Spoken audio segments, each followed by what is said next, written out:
Well, good morning, everyone, and welcome to our Climate Careers panel hosted by the University of California, Riverside in honor of Earth Month. Today, we've assembled a distinguished panel of experts who will share their insights and experiences in the field of sustainability and climate action professions. I'm Sarah, the moderator for this panel. I manage marketing and communications over at Bourne's College of Engineering, the Center for Environmental Research and Technology at UCR. I'd like to extend my gratitude to host Francis Metallo, Sustainability Program Coordinator at the UCR Office of Sustainability, and Jin Fan, Engineering Career Specialist at the UCR Career Center, for their contributions in making this webinar possible.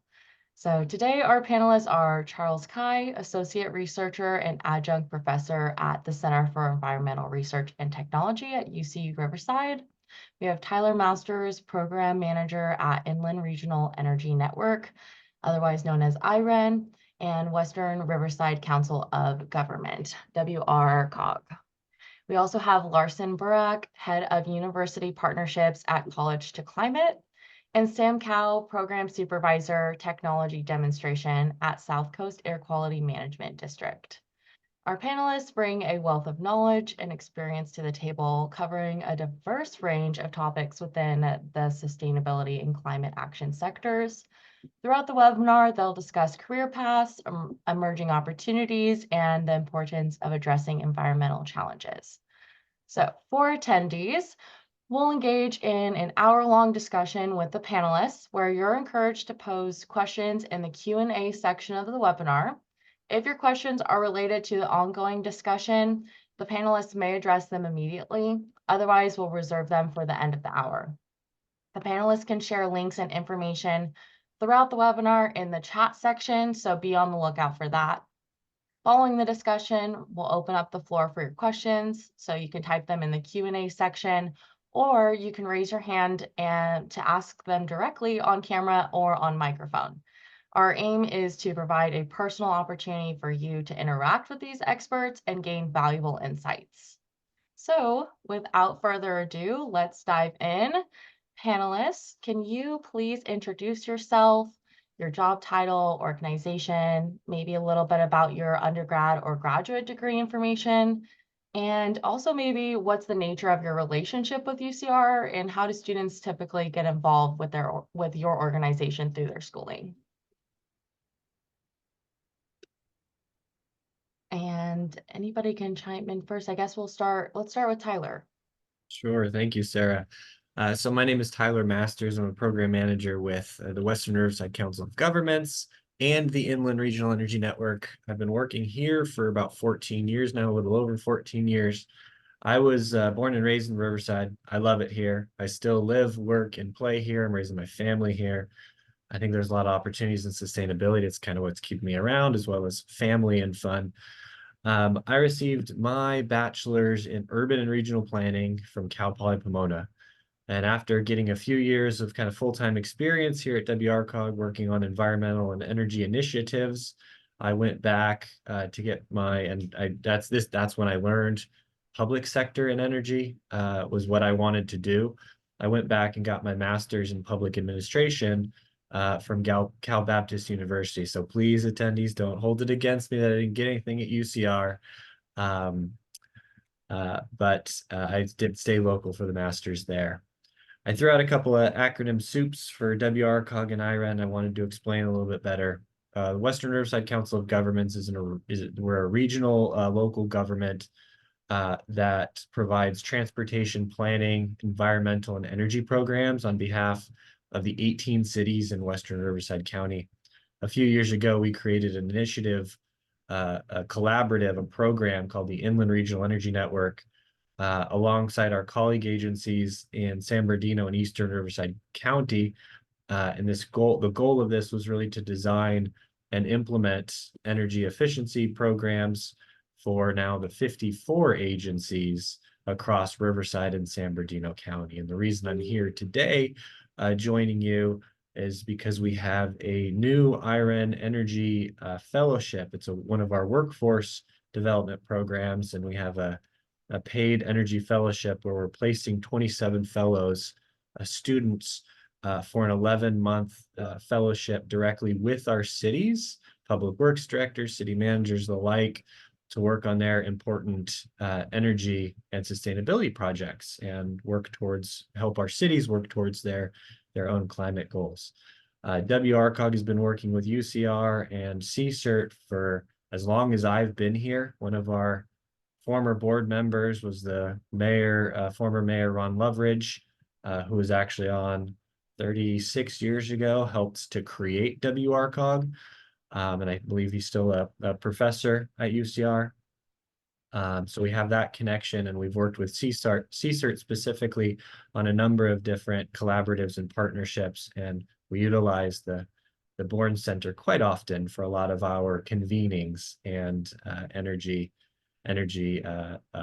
conferences and things like that. So thanks for having me. Thanks for joining us, Tyler. That was great. All right, let's move over to, how about Larsen? I'm just going to go in the order of which I see you guys on my screen. Yeah, sounds great. And yeah, likewise, Sarah, thank you so much for having me. But yeah, nice to meet everybody. My name is Larsen Burack. I head up university partnerships at College to Climate.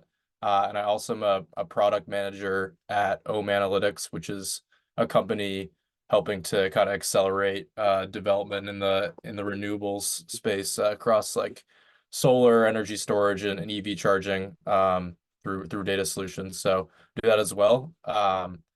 And yeah, I graduated in May from Elon University all the way over in North Carolina.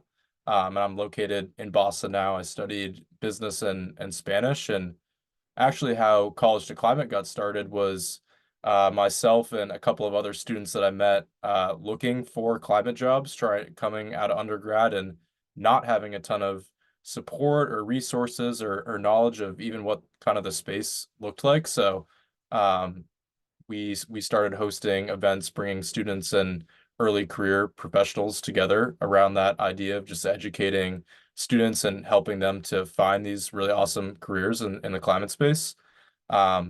So yeah, we have a community of over 1,000 students now hosted on Slack that are passionate about pursuing climate careers. We do a ton of events kind of like this where we go to campuses and work with student organizations or career offices to kind of spread that word.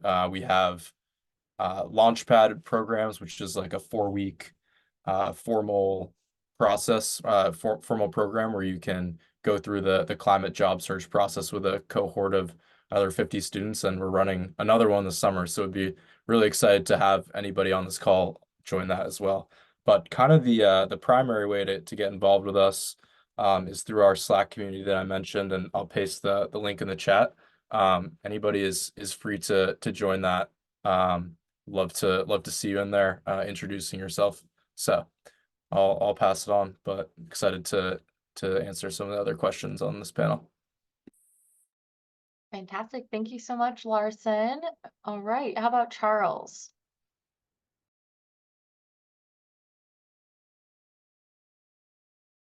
Hey, Charles, you're on mute. Sorry about that. Good morning, everyone. Nice to meet everyone. My name is Charles Cai, and I'm an associate research professor at UCR Center for Environmental Research and Technology. It's a mouthful for what we call CE-CERT, and CE-CERT is located off campus. I don't know if you guys are aware of the Environmental Research Center that is located off campus of UCR, just north of the campus. And we do a lot of different environmental research here, including sustainable transportation, pollution and air quality research, vehicle emissions. We have some solar energy projects. We also do work with the the medical school with regards to exposure and health effects. And for myself, I work on bioenergy and biofuels. I originally got my undergraduate degree at UC Davis. After graduating with a chemical engineering degree, I tried to pursue industry. So I worked for 2 startups. Both of them actually ended up going through IPO and becoming public companies. It was a pretty hectic experience, but I found that I wanted to work on something more impactful to the environment.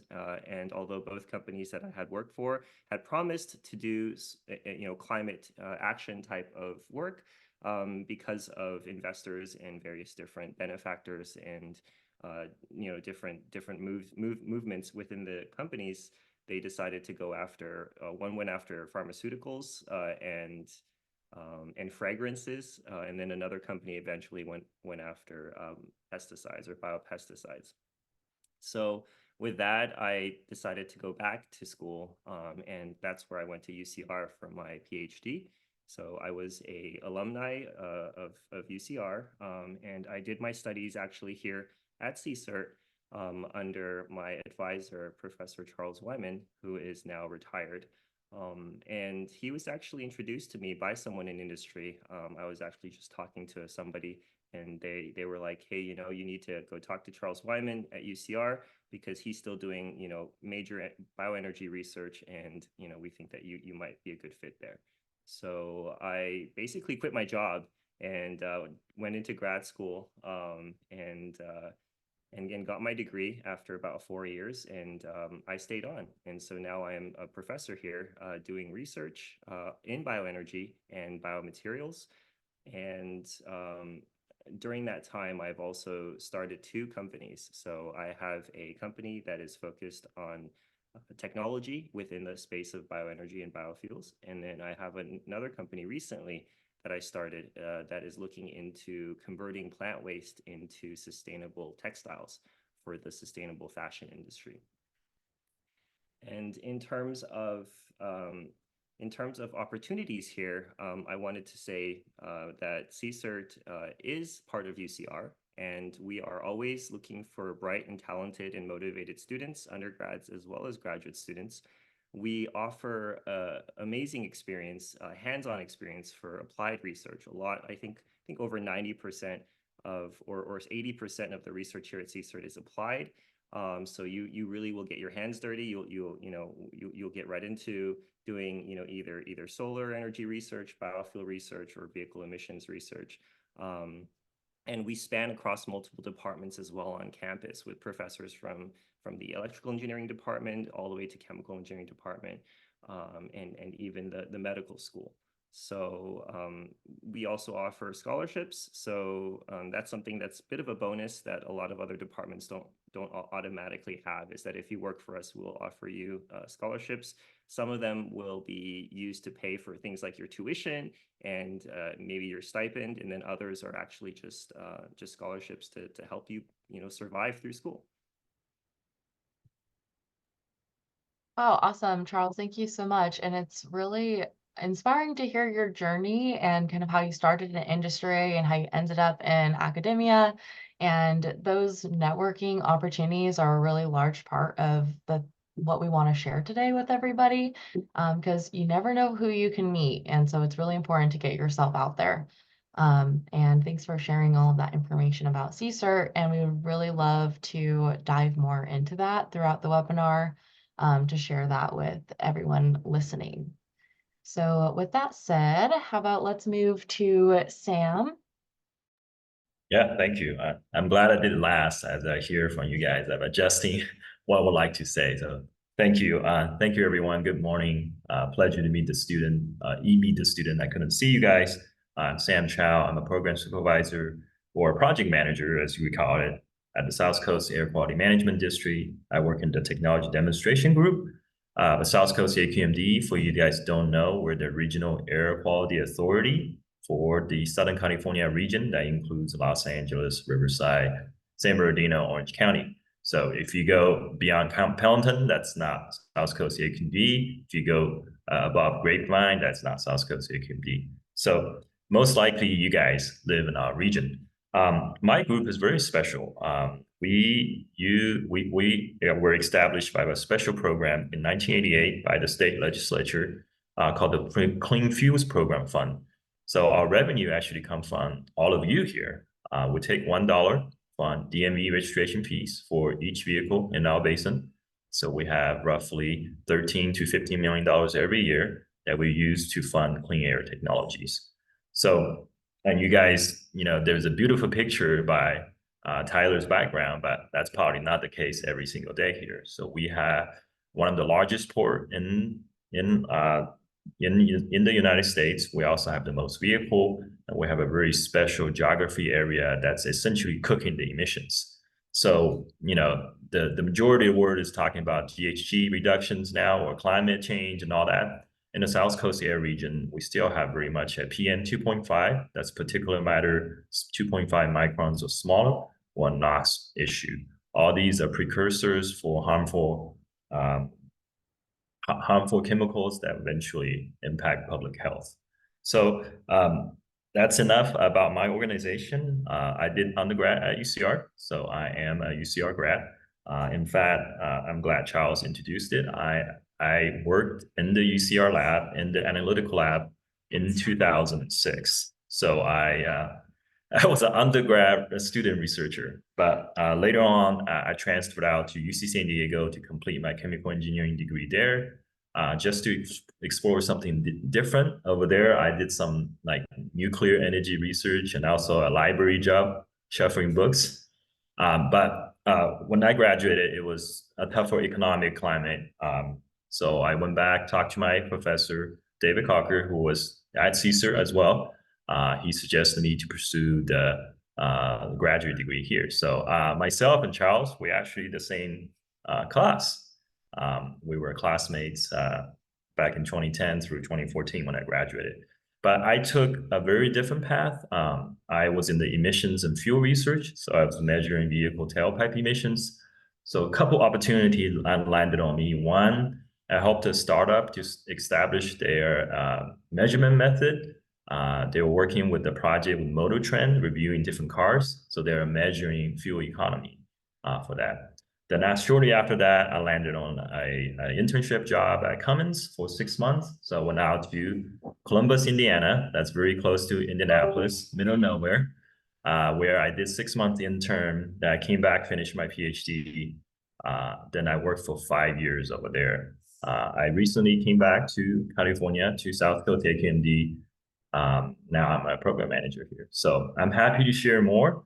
But in terms of opportunities, I was personally an intern in many places, and I even managed many interns from Riverside, and including my job at Cummins and my new job. So I'm happy to share all that insight, how to land an internship job. So for us at the South Coast AKMD, we have what we call the governing summer internship program, which quite a few UCR students has already joined. So unfortunately for this year, that has closed.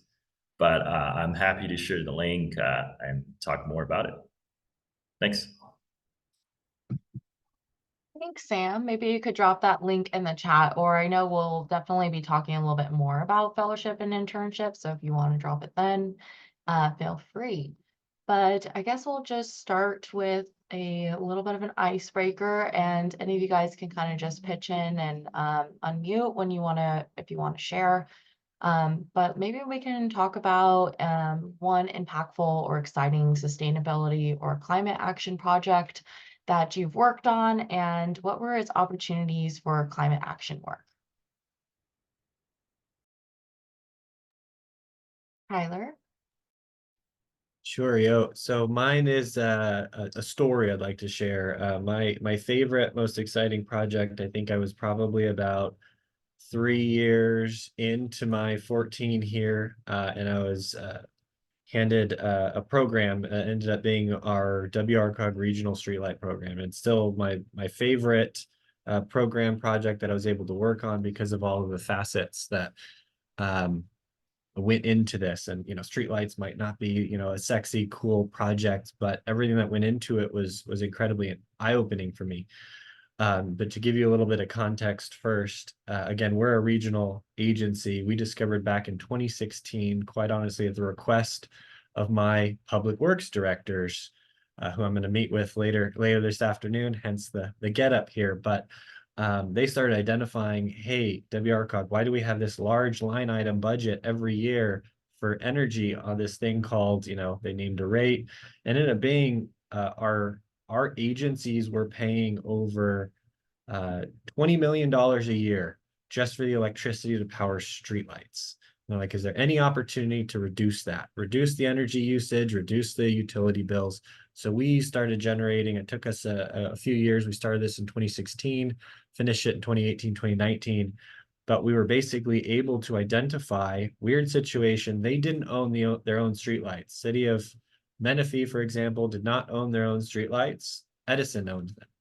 So I supported our cities, became a fixture in their city councils for a few months there. I helped them purchase their streetlights back from the utility. I helped them procure LED technologies. I helped them install, and we continue to help them maintain those systems. And what that resulted in from a climate action perspective is, what I like about it, I should say, is kind of hits a triple bottom line for us. Our cities are going to be saving about $70 million over 20 years. After even financing these fixtures, they will be saving every year 17.5 million kilowatt hours, which is equivalent to taking about 30, it's an emissions equivalent, about taking about 3,000 cars off the road, or it's enough energy to power 2,400 homes a year. So that was great. It also brings local control of these assets back to the cities, and now they can start thinking about these smart city broadband initiatives, because these streetlights are these assets all over the city that they can use for other resources. A lot of there are cities out there that attach, some broadband opportunities to them, other smart cities, sensoring, air quality sensors, things like that on these local assets. So that's something that was always near and dear to my heart, and something I got to work on. Why we're hoping that this IREN fellowship that I plugged earlier, we're hoping to find kind of folks that are interested in doing energy projects at cities to kind of do stuff like that and get in the sustainability energy field and do these great meaningful projects. So thank you for letting me share that story.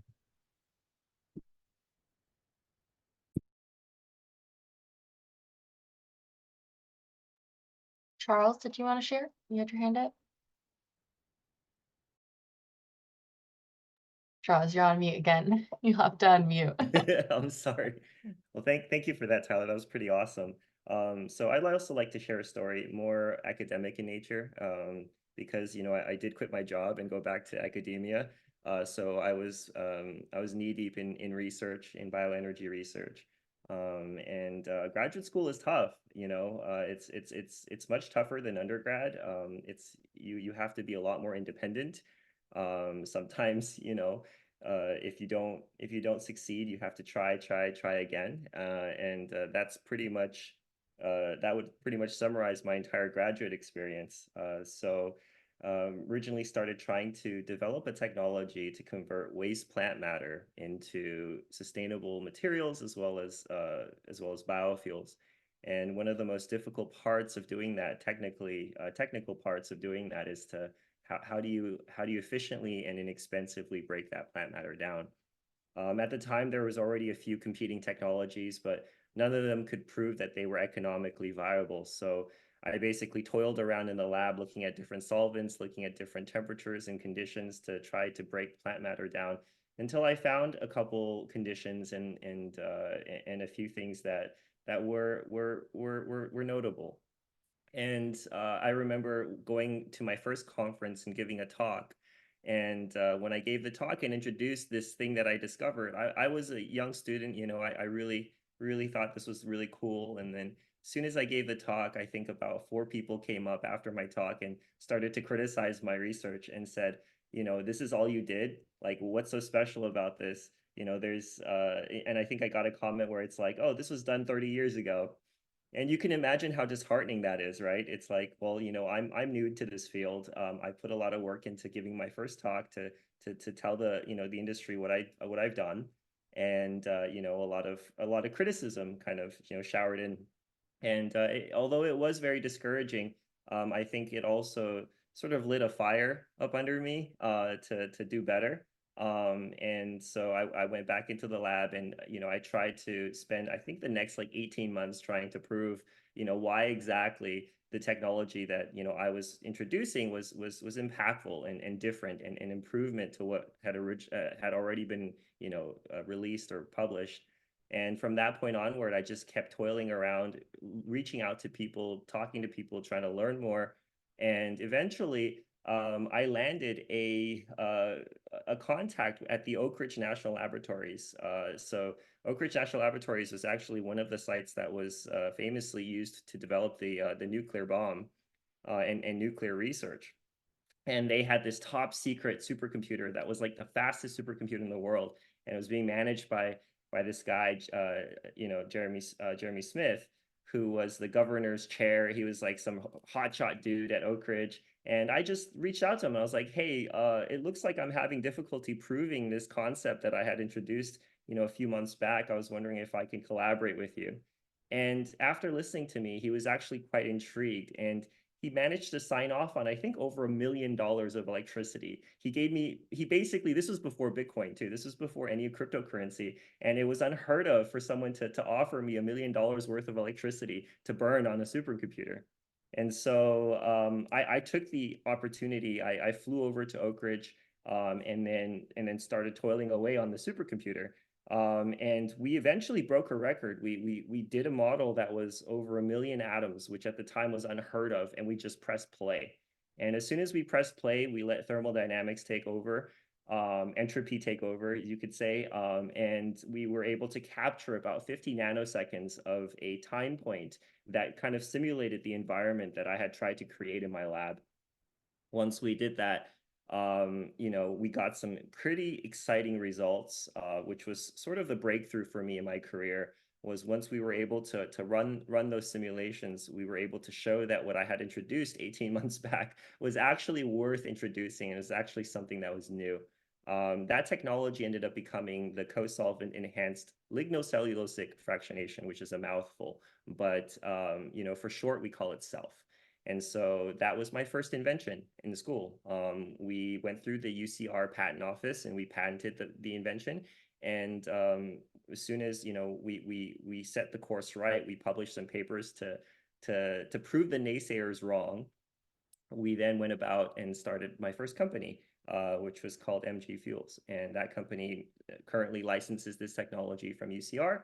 And we help other companies try to utilize the technology that I invented in their infrastructure, so that we could reduce carbon intensity, and we can make biofuels cheaper.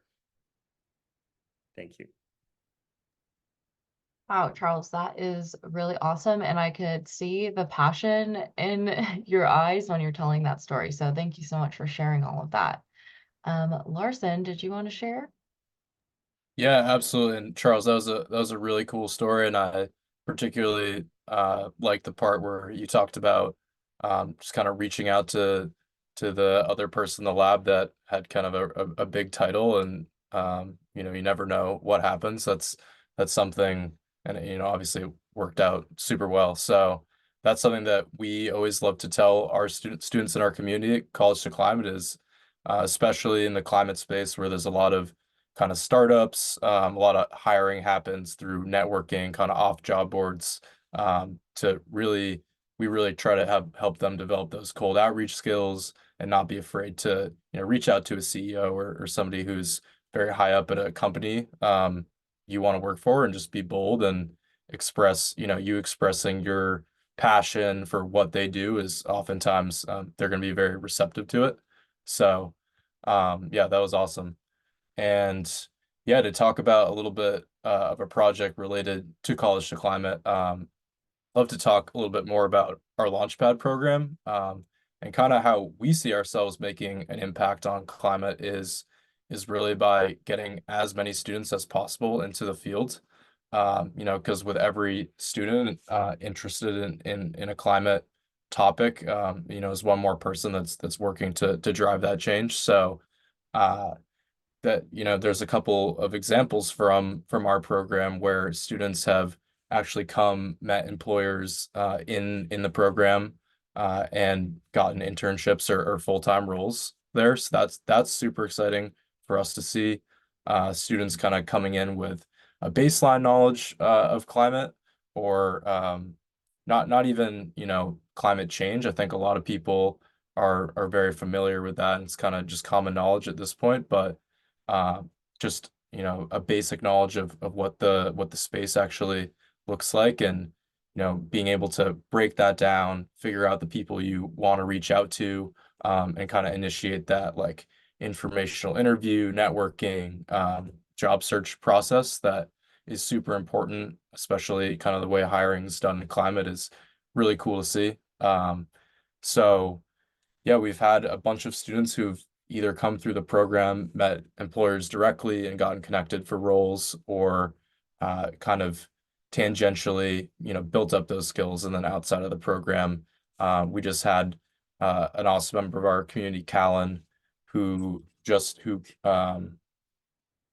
he's with this company, which I'll paste the link in the chat, called Bayou Energy, and he just posted in our Slack that they launched yesterday, which was really cool to see. They were kind of in stealth startup mode, and he was able to kind of join following our program. So yeah, really excited about just getting as many students as possible interested, aware of climate, and kind of aware of all the opportunities that are out there, so there's as many people as possible driving change.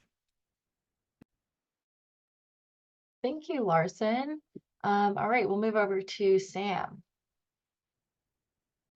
Yeah, thank you. I was going to answer question number one, but I do want to resonate with some of the panelists where they talk about the opportunity. I had a very similar thing with Charles, that when we made our first presentation, we have a lot of criticism from academics saying, "Do your research? It's just applied research. You know, where you're doing something that process repeating again, but you are finding new goals." So I resonate on that a lot. But one thing I do want to, you know, highlight here, I highlighted a little bit earlier where I got my jobs from internships and things like that. But how I got to the internship, you know, if I step back, it must be that day where my professor, the advisor later on, David Cocker, that made an announcement on our CE undergrad introductory section saying we have a internship available. Of course, me as an undergrad, you know, we don't reach out, you know. That's not what you do when you're 18 years old. But I was lucky that Professor David Cocker became an academic advisor, where they pair undergrad student with professors. And I asked him about a year later, our first meeting, not a year later, a month later, our first meeting, did anybody reach out? Is this still available? It happened to be still available because no one reached out within that month period of time. So that's how I got into my first thing. That's how I got in the door. But my later internships and my job opportunities, even my opportunities nowadays, all started when I'm in the project. You know, very similar to how Charles, you know, did his research. You know, you do have to make connections, all that. But once you shine through your project, that's how the opportunity can find you. I think that's the most difficult time for students. They're like, we don't have this connection. We don't know people. You do know people. You have all these UCR alumni in your network. Go to their LinkedIn. If you want to work for Facebook, find the UCR alumni, reach out to every single one of them, see if they want to talk to you. Most likely they'll say yes. Most likely they will say yes. So I do want to go back to the question, the climate project. So one of the biggest projects I'm working right now is I'm working on a $66 million grant from the California Air Resources Board and the California Energy Commission on deploying Class 8 battery electric trucks in the South Coast Air Basin. So what's unique about this one is this is not the 1Z, 2Z buses out there. We're deploying 50 at each site. So when you get 50 trucks at the same time, if we talk about the power, so the Empire State Building draws about 9 megawatts of power on peak. 50 trucks draws 9 megawatts of power as well. So you're getting all these truck depots that requires a lot of power. And the purpose of this demonstration project, the grant, is to demonstrate large-scale projects at one site. I think I was skeptical coming from the engine field, and maybe many of you guys are skeptical too, but it does work. We have a site now with 92 trucks in South El Monte. They're operated by Schneider, so it's very distinctive. It's orange trucks on orange trailer. If you see them, that's an EV. They have accumulated 2 million miles thus far, and they've been running since last summer. So quite an impressive fleet. The reason we're doing this is because, for various reasons. That's why it goes back to the climate, but it goes to the California governor's executive order to reach 100% ZEV sales by 2035 for light duty vehicles. I know that's very controversial. I like my Honda S2000 and all that stuff, right? I don't want an EV to be the only option, but that was outlined there. But in the same executive order, it includes a full transition to drayage trucks, ZEV short haul by 2035, and heavy duty trucks by 2045, and transition to zero emission off-road equipment also by 2035. And the dotted line is renewable everything else.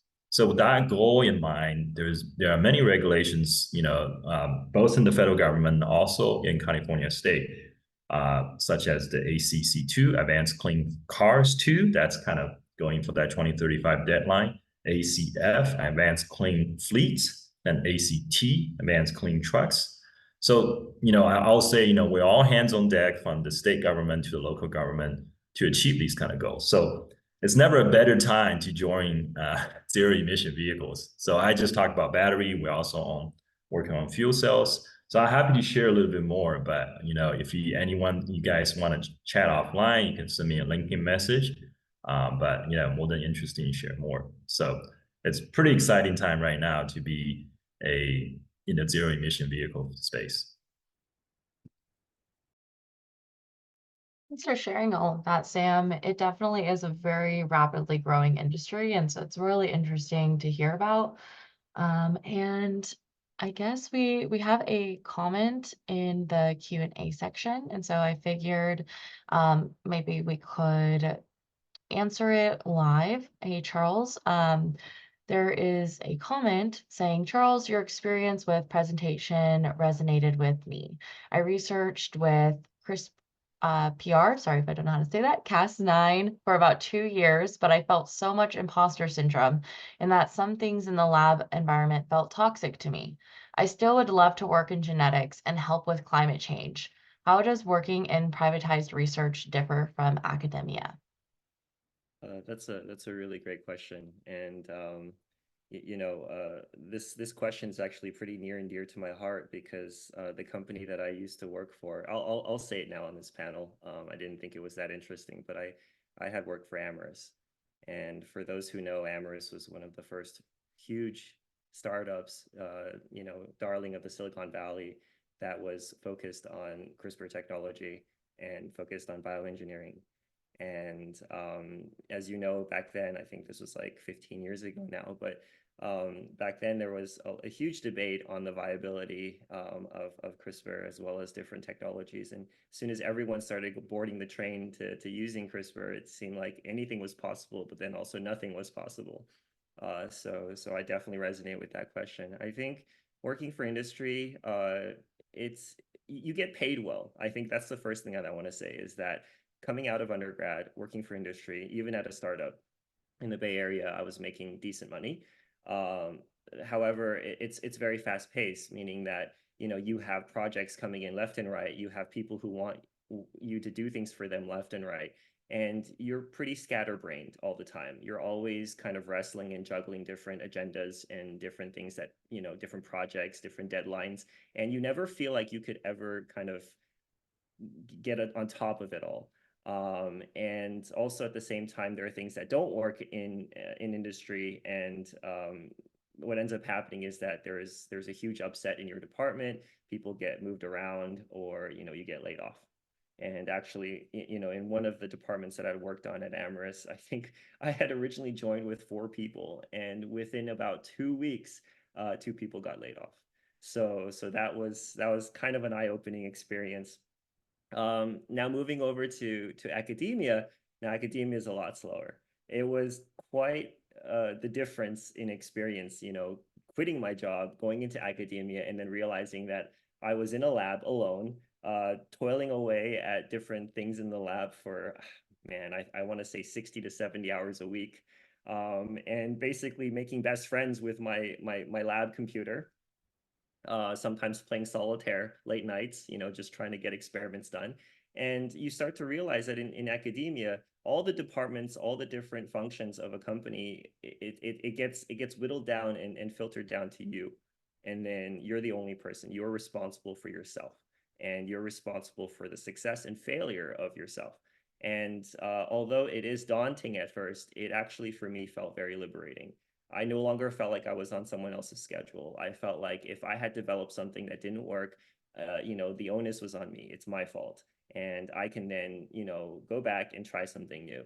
And as I mentioned earlier, that's exactly what I did. I just kept trying and failing, but I wasn't getting laid off, right? I had the time freedom, and I just kept, doing more research, digging deeper into the research and digging deeper into the literature until I found something that I could try. I try it, and then if it doesn't work, I'll just try again.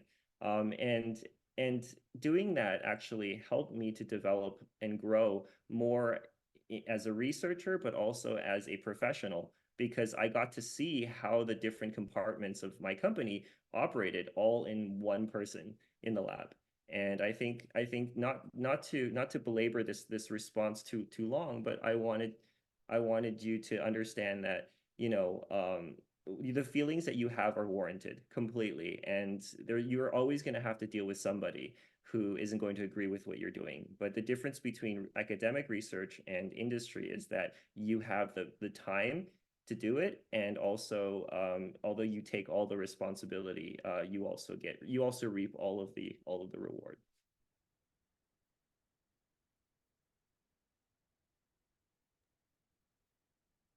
Great. Thanks so much for taking care of that. And by the way, keep putting your questions and comments in the Q&A section. A few of them we'll answer in a little bit, and kind of just keep the conversation flowing, and then save some of the Q&A questions for after. But this is great. Please keep them coming.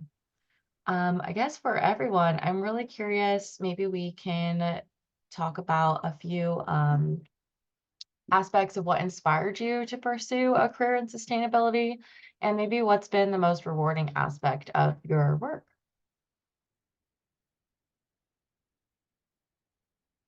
Any of you guys want to share?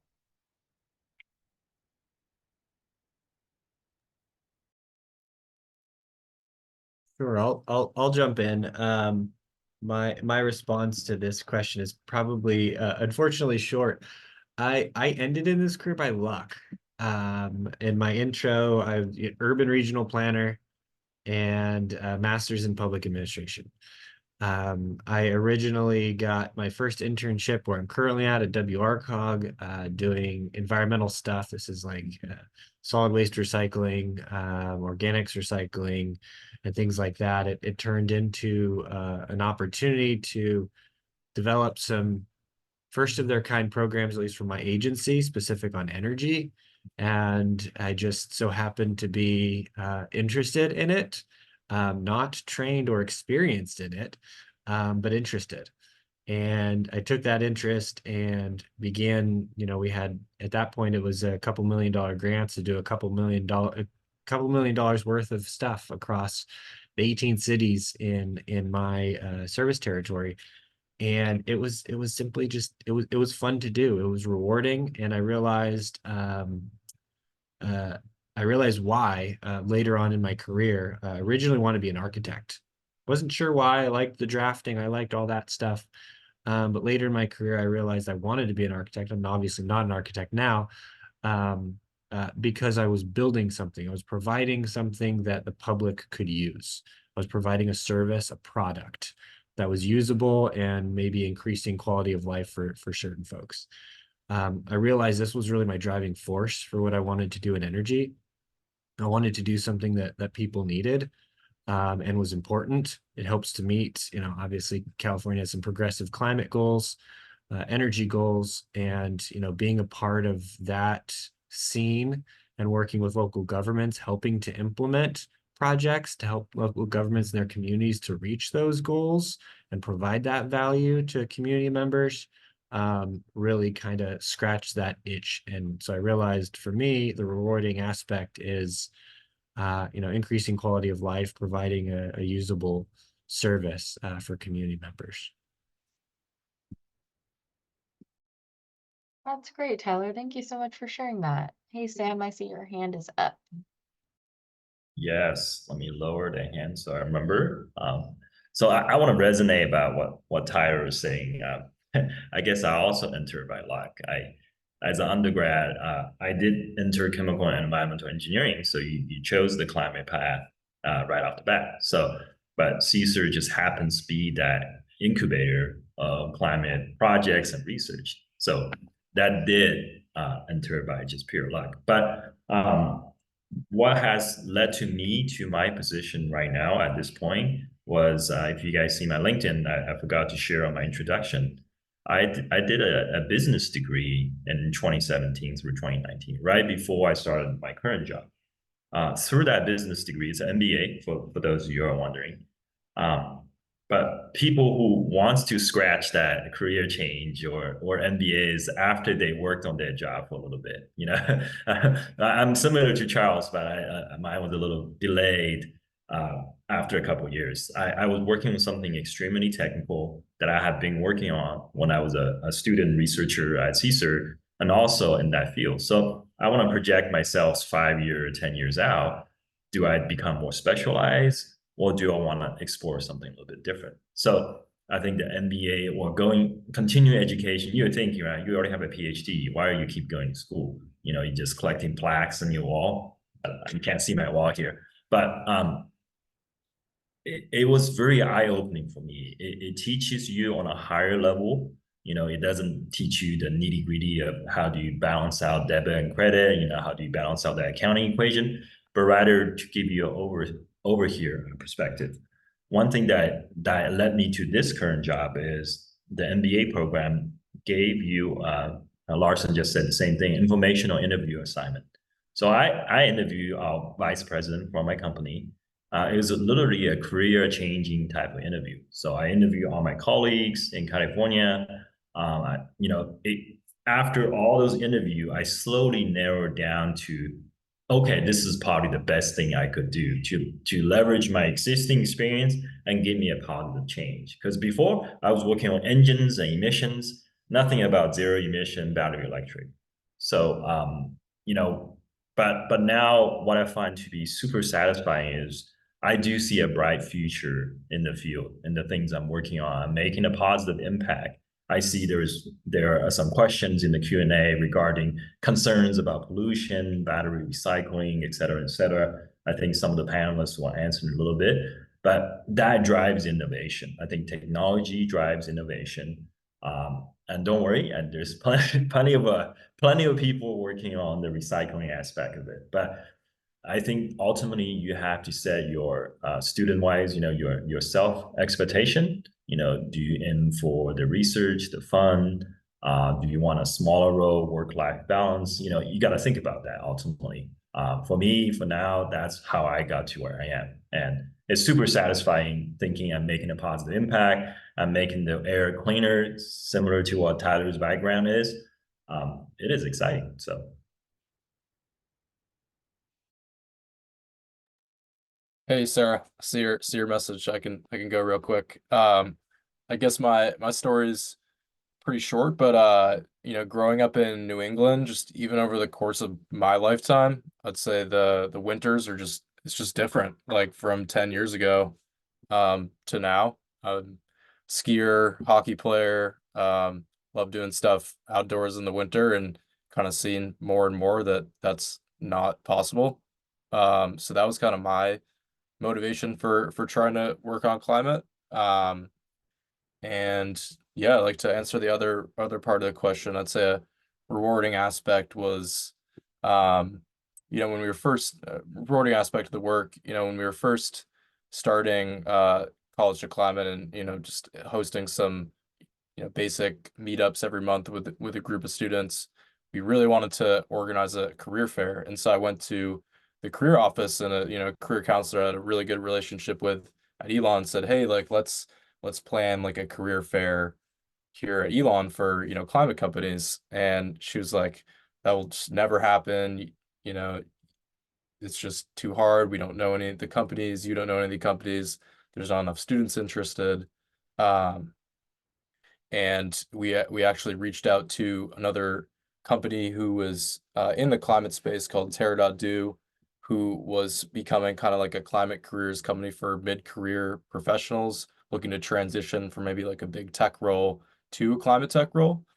And so we got in touch with their CEO, and he was like, "Yeah, that also will never happen on campus. There's just, the industry is not there. There's not enough students. Cool idea." But actually, last week we hosted our first career fair virtually.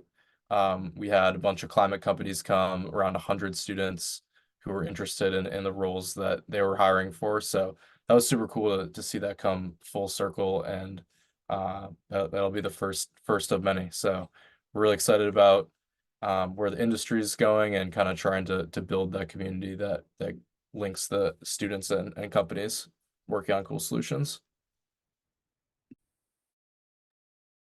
Awesome, Larsen. Thank you so much for sharing. I guess to piggyback off of all of this and kind of talking about what inspired you guys to choose this career or how you ended up in it. And this is kind of a relevant question to something we got similar in the Q&A, but what advice do you have for students and early career professionals who are passionate about sustainability, but may be unsure of the best path forward in terms of career choices or educational pursuits?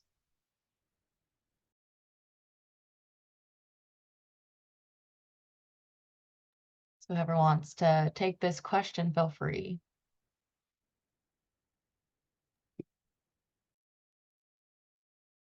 I want to give my panelists an opportunity if they wanted to go first. Otherwise, I'm happy to share some advice that was actually shared with me by a former executive director, CEO at LA Department of Water and Power. There were a couple of programs. There was a time in my life that I couldn't manage some of the programs and some of these things that I was working on. I felt like I couldn't. So I reached out to some colleagues and chatted with some folks, and they gave me some advice. Well, if you're looking at expanding your horizons, looking somewhere else, the advice that he had given me, and I never ended up using this because I figured everything that I needed to out within my programs, but I still think the advice that he gave me was very good. First, start to understand who's out there. Make yourself a little, what he had shared with me was make yourself a little matrix. For me, what this would mean is I like energy and I like public sector. So my columns were as simple as this: public sector, private sector. Start to identify the agencies, the businesses that are in these two sectors. Start listing them out and grow this list. So from my perspective, it would be, on the public side, it's working with cities on their energy initiatives. It's working with public utilities like Riverside Public Utility, like Moreno Valley Electric. On the private side, it could be energy consulting. There's a lot of consultations that work with public sector, and I could use that experience with private sector and big businesses and energy there. That private sector side could also include the larger utilities like Southern California Edison or SoCal Gas. So creating these, creating maybe nonprofit sections, really start to get to know who's out there. And as you start looking at this list, it starts, some things will start resonating with you, start pulling at your heartstrings or getting you, interested in certain fields. And so really getting to know who's out there and what fields, you can start to kind of figure out which of those quadrants, public sector, nonprofit, private sector, big business, really start, popping off the page at you. So that was something that I still advise to interns and fellows that I chat with on a normal basis that have that question, like, what next? Well, start putting together your list, start figuring out in an organic fashion what might work with your skill set and what you're interested in. Thank you for that, Tyler. That's actually very good advice, and I feel like is pretty easy to digest as a student, and just kind of starting with the steps. And my family always told me that you can do anything you want as long as you have a plan, and I think that's a great first step to building that plan. Larson, did you want to share? Yeah, I'd love to piggyback off of what Tyler said. If I could share just an image real quick on my screen, that'd be awesome. If you guys can see that. Um, this is kind of a quick breakdown of kind of the different climate, a lot of different climate solutions that are out there that we share with all of our students, kind of as a jumping off point. I know Tyler went really deep into energy, but and this is something that we hear a lot is students think about climate and they're really interested in policy or kind of activism, or maybe if they are interested in the kind of private sector aspects of it, maybe they're into energy, but there's a whole world out there, really a decarbonized economy is kind of a reshaping of a lot of the different verticals that exist today. So, there's opportunities like, what Charles is working on in kind of the food and land use category and, sustainable fashion or regenerative agriculture. There's transportation, which is, what Sam is working on and what I'm working on at home, as well as providing data solutions for EV charging.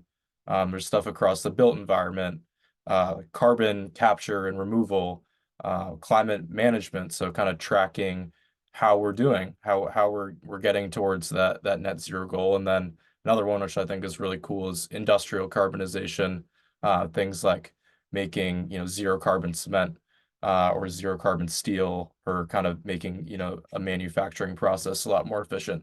So I just like to share that as kind of a jumping off point and to show like the breadth that exists out there. That's you know, if you have any takeaway from this, I'd love that to be one of them, is there is so much out there for you. So kind of figuring out what you're interested in, and then, building that list of companies and reaching out to people in that space, that could help you along your journey is like, I think, the best thing that you can do. But I'll give way. Thanks for sharing that, Larson. If anybody else has anything they want to jump in. If not, I guess to piggyback off that question, I'm curious about how do you guys think that students can identify mentors who align with their career aspirations and values? So how would somebody, be able to find a mentor if they don't know where to look? And maybe you guys can also share an example of a mentor that you've had as well. Let's start with Charles, since I see your hands up. Okay.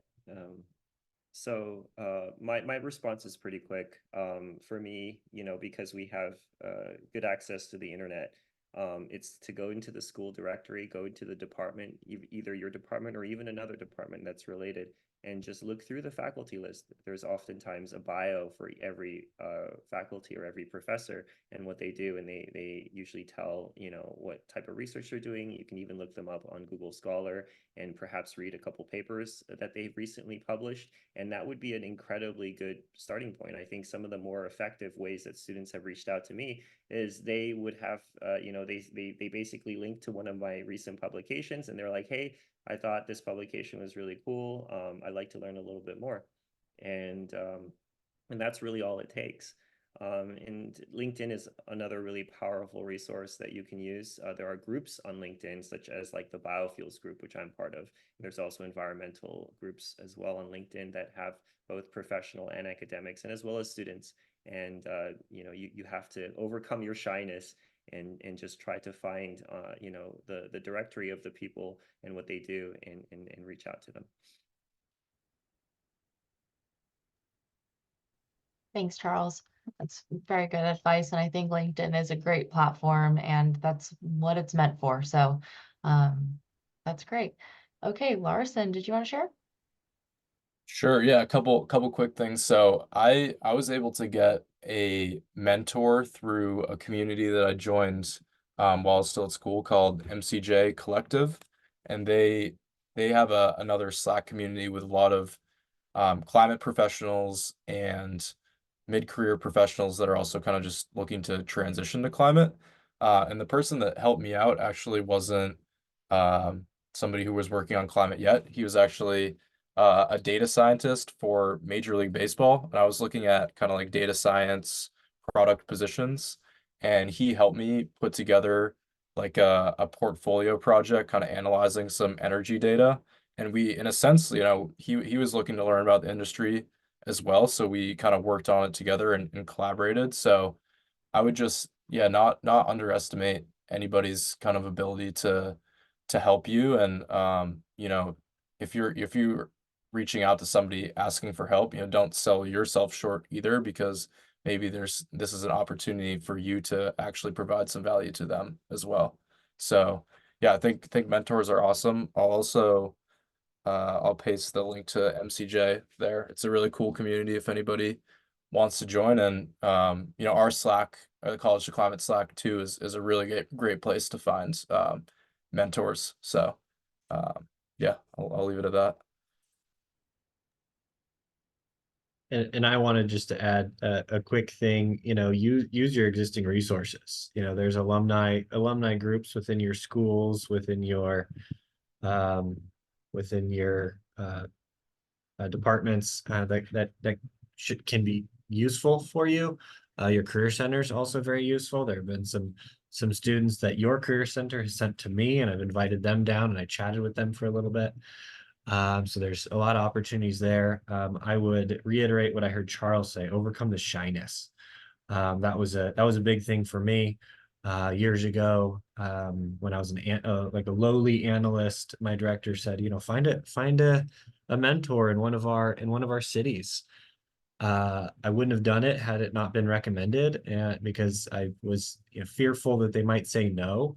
But sure enough, I shoot off an email to a city manager of Lake Elsinore, and I had these monthly or bi-monthly lunch meetings with him, just to kind of chat about programs, chat about thoughts, chat about my professional growth. And it was really wonderful. And my takeaway there is, don't be afraid to ask. The worst case scenario is you're really just at your current stage. If they say no, you're just where you're at right now anyway. If they say yes, then you have, a high value, mentor response that you can use to better yourself. So I want to share that. That's great advice, Tyler. It's kind of like saying, if you knew you're only 50 no's away from a yes, like, would you ask that? So that's a good mindset to have. Sam, what are your thoughts? Yeah, so I resonate with a lot of them. I think they already said reach out to your network. That's how I got mine. But one thing I want to add is a mentor doesn't have to be a CEO or a city manager or someone who are years older than you. It can be just someone that you know or in the field that's a few years older than you. For example, I'm mentoring someone that's new to my agency. I'm about 5 years older, or 5 years down the road. So I'm almost his 5-year projection down the line. It's actually a lot more helpful for me. I mean, me as a mentor and mentee, I learn a lot more for someone who's closer to my age. I get benefits both directions. So it might be a lot easier for you guys to kick off a mentorship when you guys are closer in age. All that person needs to be is he needs to have a couple more years under his belt, and he might be telling you more compared to someone who did this years ago. So, cast your net wide, and just remember, anyone who has more experience than you can be your mentor. Thanks for that, Sam. All right. We have a comment in the Q&A, which is actually going to be my next question, ironically. So everybody's asking some really good questions. So panelists, what are some key skills and qualifications that are sought after in the climate-related job market?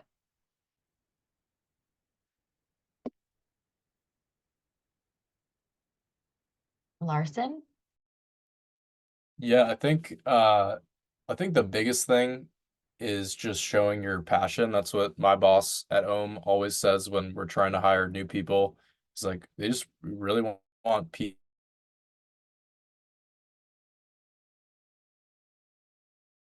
Oh no, Larsen, I think we lost connection with you. Okay, let's see. Well, I guess we'll wait until we can. Oh, all right, you're back. Was I frozen? Yeah, you froze a bit. Okay. Where did I leave off? It was pretty much right away Your when you your started talking. boss and passion, Yeah. and then you got super passionate and froze. Yeah, I just think, yeah, passion is super key at the end of the day. You know, whatever role you take, you're doing some day-to-day work and maybe you really love it, maybe you don't, but you want to be able to stay connected to like the mission of the company through those maybe difficult moments. So I think that's something we look for. And then, you know, a lot of the climate, at least the kind of climate tech world that I'm, I guess, involved with, is just super fast moving. So just being able to work in a fast-paced environment and kind of cross-functionally with different teams and just kind of, you know, managing projects, I think is important, just being able to kind of move quickly. I forgot to put my hand up, but I'd like to add to that passion. I put it in chat. Passion is showing interest and passion is huge. People on the receiving end see it, they feel it. I tell folks when they're hiring new staff, you know, did you get my biggest question to them is, did you get the warm and fuzzy from them? Did you get the fact that they have this ownership and this buy-in of what they're saying? Because it's a big part. What I'd also say is communication skills. The sustainability field is still pretty new, still growing. Climate mitigation, climate adaptation, energy efficiency, renewable energy, all these things can get very technical very quickly. And what I'm reminded constantly here, because we talk with finance directors, we talk with public works, city managers, all these folks. Know your audience, tailor your conversations and your presentations and your reports to your audience at the minimum most level, especially if you have to do like outreach to the community. The best tip there that I'm provided and constantly remind myself by my former executive director is, at a minimum, explain it so your neighbor can understand it. You can grow it from there as needed, but if your neighbor or your family member can understand what you're talking about, you're off to a wonderful start.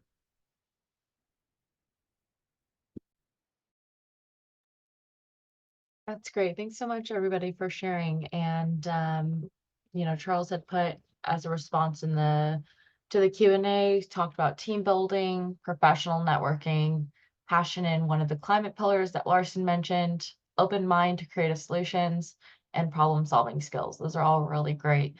And you know, talking about passion, skills can be taught, but passion can't. So that is a very important thing that a lot of employers recognize when they're trying to hire, or just noticing in people trying to come into the field. So I guess, do you guys have any specific or thoughts on any specific technical skills or maybe certifications that students can acquire to kind of set themselves apart, that might be particularly valuable in sustainable roles? Larsen? Yeah, I would really recommend not necessarily like a specific certification because I think it varies so much based on the type of role and industry you're trying to get into. Um, but we love to talk about creating kind of like a portfolio project that kind of shows your skills or your interests in a specific sector of climate. So, I mean, for me, when I was interested in coming out of school and going into energy, and I was interested in my degree was in data, you know, business analytics. So I wanted to kind of prove that to an employer that I was interested in energy, and then I had, you know, some data skills. So I worked with a bunch of energy data with the mentor I mentioned, and put together some analysis in Python.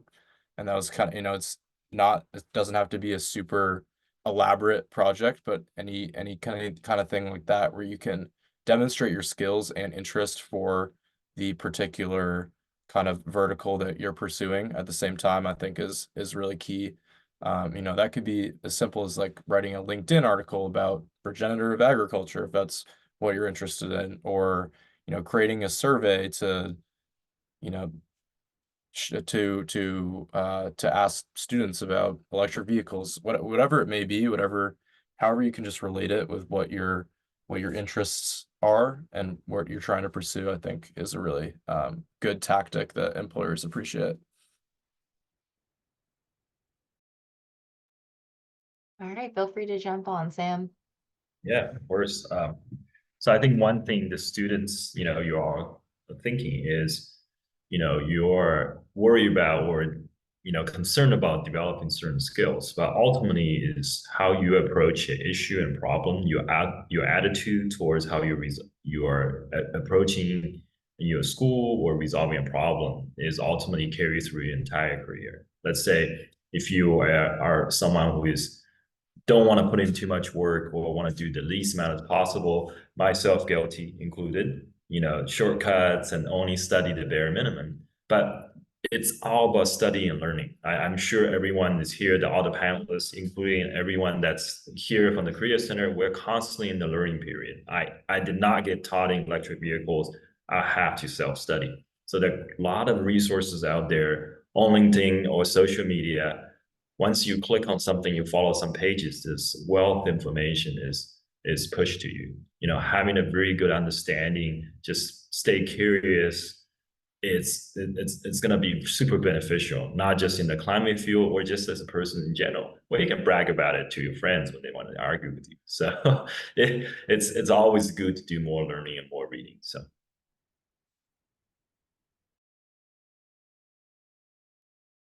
That's great advice, Sam. And it is definitely always a learning journey for everybody. There's nobody who just knows it all. So, Charles, what are your thoughts? I just have something quick to add. I think this is something that I think it was invented by the Motorola company, but there is a training program now that anyone can get in any field, and it's called Six Sigma. And it kind of blends into lean manufacturing and measurable manufacturing, as well as data analysis and as well as team building or project management. And so I implore people to at least look into it. You may not need to actually go through and get the actual degree, but I think a lot of things that we do in environmental engineering and as well as climate type of work, we need to make sure that the work that we're doing is definable and measurable. I think those are very important, because oftentimes there's an empty canvas or a blank or black box in terms of how you go about improving the climate or improving the environment, and being able to define what is exactly you're doing, measure it, and so to have numbers that can show an improvement or a non-improvement, being able to analyze whatever you're doing, and then the last most important one is being able to control it. So look into Six Sigma. I'm gonna plug that as well, just because my agency has recently been getting all of our staff into Lean Six Sigma, and we've been utilizing it for a lot of new programs, and it provides a lot of incredibly powerful tools to help create processes and project management opportunities to make sure things are both effective and efficient. And it's really good. It has comes with it a host of technical resources that you can use in any field, in sustainability or elsewhere.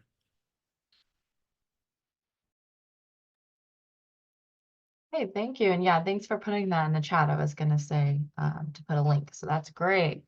Okay, so we're just about at time to open up for Q&A, but really quick, I guess I wanted to give you guys another floor of opportunity to discuss any internships or fellowship programs that you may have not have mentioned before that your company or organization offers.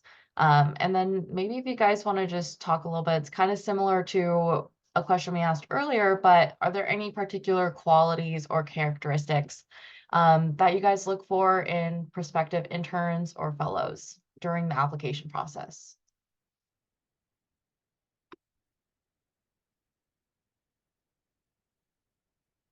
Tyler, go ahead. Yeah, I'll plug the fellowship one more time if folks joined us late. We have the Inland Regional Energy Network Energy Fellowship. Our applications for fellows just went live 2 days ago, actually. And we are going to be placing 27 students and folks that are about to graduate or near graduation.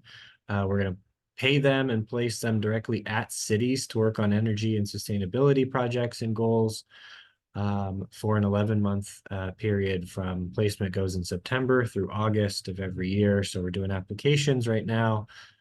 Students will have the opportunity to interview with multiple cities, find the project that most resonates with them. This is our second year of this fellowship, and the first year, a lot of our cities are working on some pretty great stuff. They're doing like electric vehicle readiness program reports for cities, helping to prioritize energy efficiency projects, finding budgets, finding projects to get implemented, designing those projects, implementing those projects across the state. One of my cities that I'm excited about this upcoming year got $2 million to do electric vehicle infrastructure across their whole city. They want a fellow to help project manage and be a big active part of that team. So these are really cool projects, really good opportunities. I'll re-add the link in the chat there. Thanks. Thanks for sharing that. And a quick follow-up question for you. And in the meantime, if any attendees have any questions or comments or anything, we'll open up the chat, and also feel free to raise your hand if you want to jump on camera or mic and personally ask the question. But Tyler, to ask about that fellowship opportunity and other opportunities that you have at IREN, what support or resources do you provide to interns or fellows to help them transition into their next career steps after completing their programs? Yeah, thank you for that. So our program partner, is part of the 11 months, they've actually carved out. It's an 11-month fellowship. It's set about 1,700 hours. It's near full time. It's great. We have on the front end carved out about 300 hours just for professional growth for these fellows to, be able to participate in activities, receive some resources on top of that 300 hours of professional growth and projects. And we with IREN are trying to supplement that with additional professional growth resources. So we every cohort want to hear what the resources that our fellows need are, and we adapt on a year-to-year basis. This year, for example, our fellows wanted GIS, which is Geographical Information Systems, super deep in the weeds mapping, and data visualization tools. So what we did was we called up Esri, which is the kind of the worldwide leader in GIS, and we did a tour because they're local. We took all of our fellows to Redlands, where their headquarters is, and we had a half-day meet and greet there with some of their higher ups, and to talk about how GIS and energy can be intertwined. So resources like that. We also have public speaking opportunities that we host an internal kind of Toastmasters, which is a public speaking professional growth opportunity, and we're inviting our fellows to that, and we're shaping up some other resources as well. So thank you for asking that, Sarah. Of course, thank you so much. And okay, so let's see here. Thank you, panelists, for that insightful discussion. Now we'd like to open up the floor to attendees for questions. You can either type them in the Q&A section, or feel free to raise your hand and ask them directly on camera or mic. And we have a few that are in the Q&A, so we'll get started on that. Okay, we'll answer one. Sam and Charles, what were some specific companies or organizations that you worked or collaborated with in your time at CE-CERT?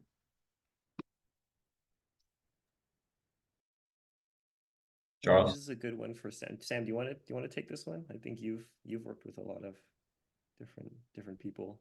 Yeah, I can say that. So at CSER, my thesis, actually my research here was on in-use emissions from off-road construction equipment. So it involved a lot of testing of the emissions. So getting in the field, waking up at 4 a.m. I can save you guys on that one. So there's a couple company I work with. One are big equipment operators. So like Waste Management, the County of LA, et cetera, et cetera. So those are like operator of the equipment. Two is you get to work with the equipment manufacturers. So they will be supporting you the technical things like that. Now, also you will be also working with industry members when you go out and present your work. So I can't, stress enough the opportunities in the fall in your lap when you start working on something. So um, not need to worry too much. Charles, anything to add on your end? Yeah, so on my end, I was mostly working originally with oil companies, and I don't recommend talking to them or communicating with them unless there's something that they need from you.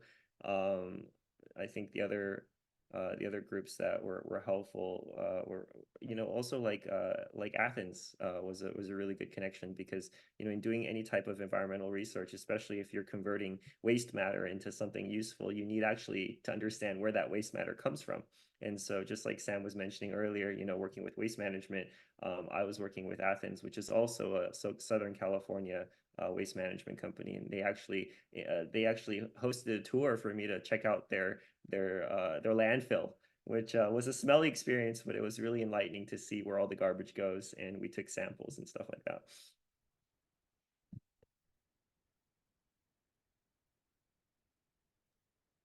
Okay, awesome. Hey, Sarah, can I add on to that? Just Oh yeah. given since we've had a relationship with CSERT for a number of years, one of my member agencies is actually Western Municipal Water District. And I was shared a cool project and story by one of the CSERT directors years ago, that CSERT students worked with Western Municipal Water District to help them save basically like $60,000 a year on their utility bills, just by simply doing some, and it wasn't a simple task, but taking their utility bills and finding out the right time to activate their pumps. So by optimizing their pumping system, they still, from an effectiveness standpoint, they were still producing and pumping what they needed to pump. They just shifted when it happened, and that shift and that understanding of the electrical rates and the water pumping systems helped them save $60,000 without needing to install and implement, huge projects. And just to kind of step back 1 second, why, there's what we call this water energy nexus, that basically pumping of water in California uses 20% of all the electricity needs in California. So just pumping water is a huge consumer of electricity. So where you can optimize those two, there's a lot of opportunities there. So that was a project I heard that CSERT students managed and completed. Thanks for adding that in, Tyler. That's awesome, and really cool to hear about these different kinds of projects. We do have somebody in the chat who wants to talk, so I'm gonna put on Jerry. Hello. Hey, Jerry. Hi. First off, I just want to thank everybody for talking today. I'm having a great time learning. Shout out Charles for being on the Forbes 30 under 30. My question is that I'm a recent grad in biology, and after my experience in research, I'm not too comfortable committing into a PhD program straight away. So what are some roles that I could do as an undergrad, or some roles that are more flexible to just a bachelor and whatever science related major that you have?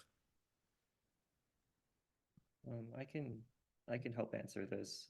Jerry, I have a question. Are you in biology? Were you doing anything like were you doing protein analysis? Were you doing the DNA stuff, or were you working on fermentation or microbiology? So yeah, I was the one who asked the first question. I had 1 to 2 years doing CRISPR. Overall in my lab work, I worked in genome modification in in crops.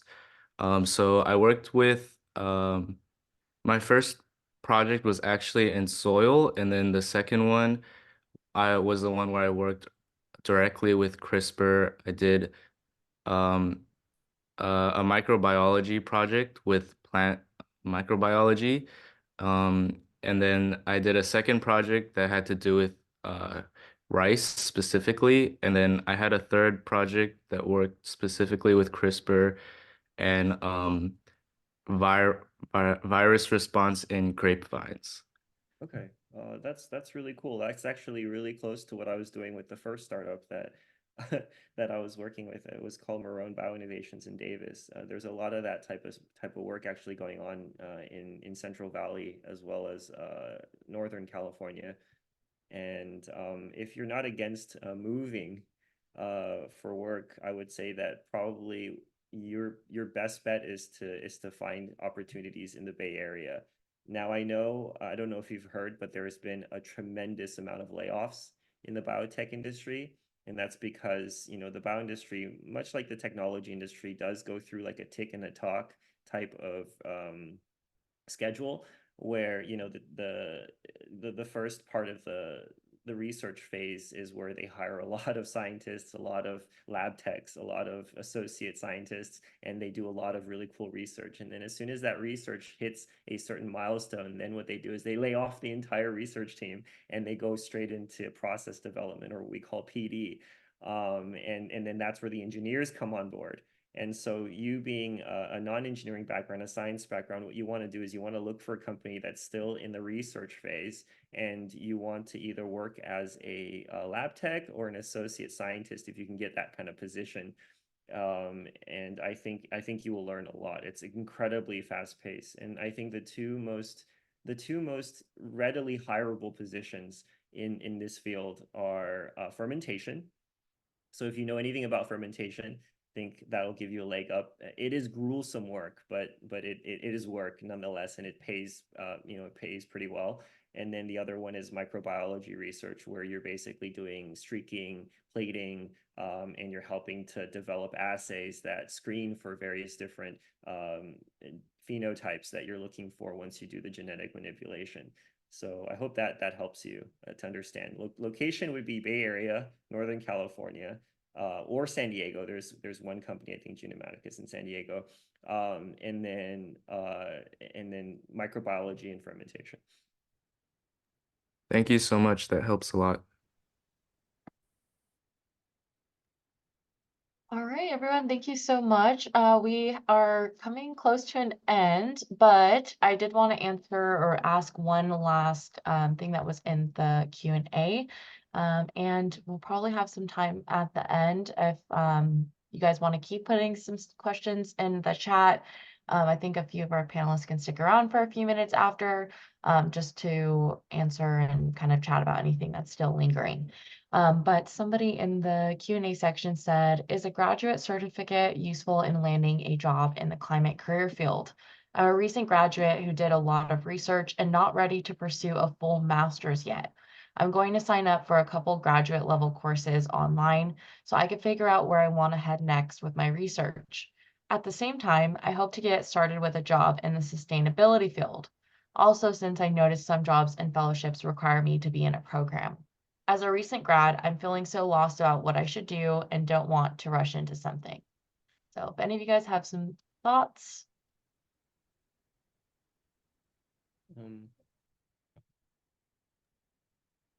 I can say that my fellowship doesn't require you to have a certificate. From the implementer projects, standpoint, there are a lot of certificates out there for entry level jobs that I'm aware of in the industry. Again, my focus is primarily public sector energy, there's not a huge requirement there. I don't know so much on the research spot, so maybe Sam or Charles could chime in there, but from our perspective, I would say it's useful, but very rarely ever required.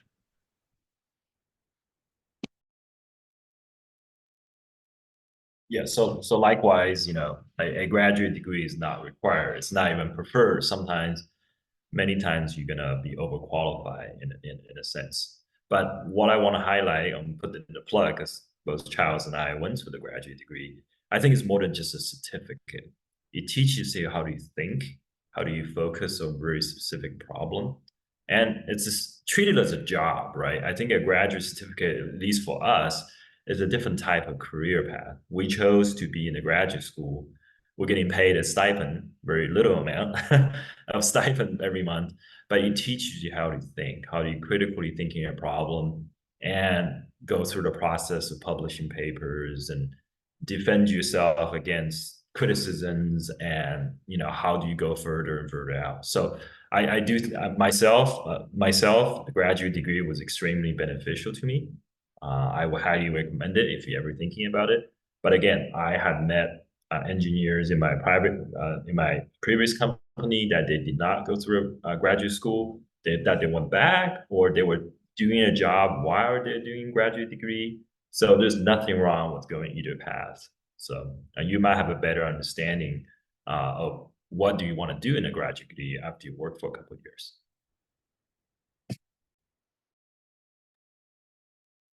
Okay, does anybody else have any thoughts they want to add, or I guess we can close out and then ask, go back to asking some questions after. Charles, did you want to add something? You have to unmute. Charles, go ahead and unmute.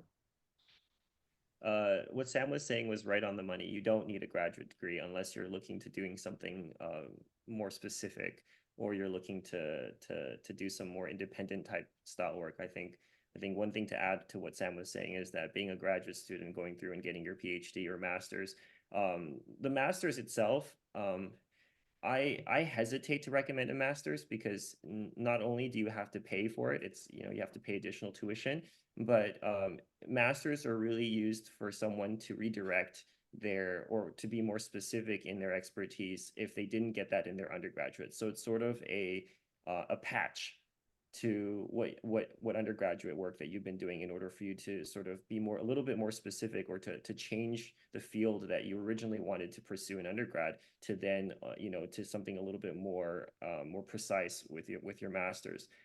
If you are looking into research, I would say try to jump right into PhD, because it is funded, as Sam said, and you treat it like a job, and you are paid for it, and you get your master's in, you know, in between. So I would say, so go for your PhD if you can, and then as an undergrad, you definitely will be looking at, you know, you have to take an interest in what you're doing. So look for opportunities that are interesting to you, and then formulate your resume and formulate your interview in such a way where you can express the passion that you know, the passion that you have for the job, and then also to be open to learning new things.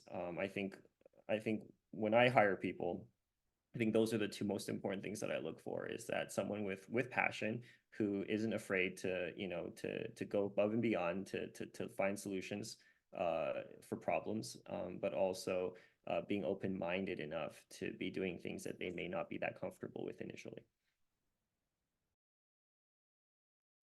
Thanks, Charles.